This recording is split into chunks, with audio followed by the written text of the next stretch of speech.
Hi friends, ഇന്നത്തെ നമ്മുടെ video political സയൻസിൻ്റെ എക്സാം പ്രിപ്പയർ ചെയ്യുന്ന സ്റ്റുഡൻസിന് വേണ്ടിയിട്ടുള്ള വീഡിയോ ആണിത്. ഒന്നാമത്തെ ക്വസ്റ്റ്യൻ എന്ന് പറയുന്നത് എക്കണോമിക് കോൺസിക്വൻസ് ഓഫ് ഗ്ലോബലൈസേഷൻ ആണ്.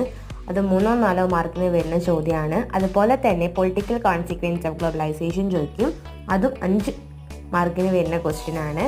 പിന്നെ കൾച്ചറൽ കോൺസിക്വൻസും ചോദിക്കും. ഇത് മൂന്നും കോൺസിക്വൻസ് ഓഫ് ഗ്ലോബലൈസേഷൻ ആണ്. ചിലപ്പോൾ സെപ്പറേറ്റ് ആയിട്ടായിരിക്കും ചോദിക്കുക, അല്ലെങ്കിൽ ഒരുമിച്ച് ചോദിക്കും.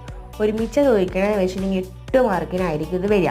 പിന്നെ സെലക്റ്റീവ് ആയിട്ടുള്ള ക്വസ്റ്റ്യൻസ് മാത്രമേ ഇതിൽ കൊടുത്തിട്ടുള്ളൂ, റിപ്പീറ്റ് ആയിട്ട് ചോദിക്കണത്. അതുകൊണ്ട് നല്ലോണം ഇത് പഠിക്കണം. പിന്നെ വരുന്ന ചോദ്യമാണ് India standard on environmental issue. അത് 5 മാർക്കിന് വരുന്ന ക്വസ്റ്റ്യൻ ആണ്.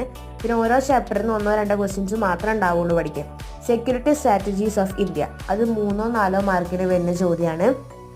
പിന്നെ 1 വേർഡ് ക്വസ്റ്റ്യൻസ് ഞാൻ വേറൊരു വീഡിയോ ആയിട്ട് ഇടാം. ഓർഗൻസ് ഓഫ് യൂണോ ചോദിക്കും, നല്ലോണം പഠിക്കുക. Thank you for watching. Part 2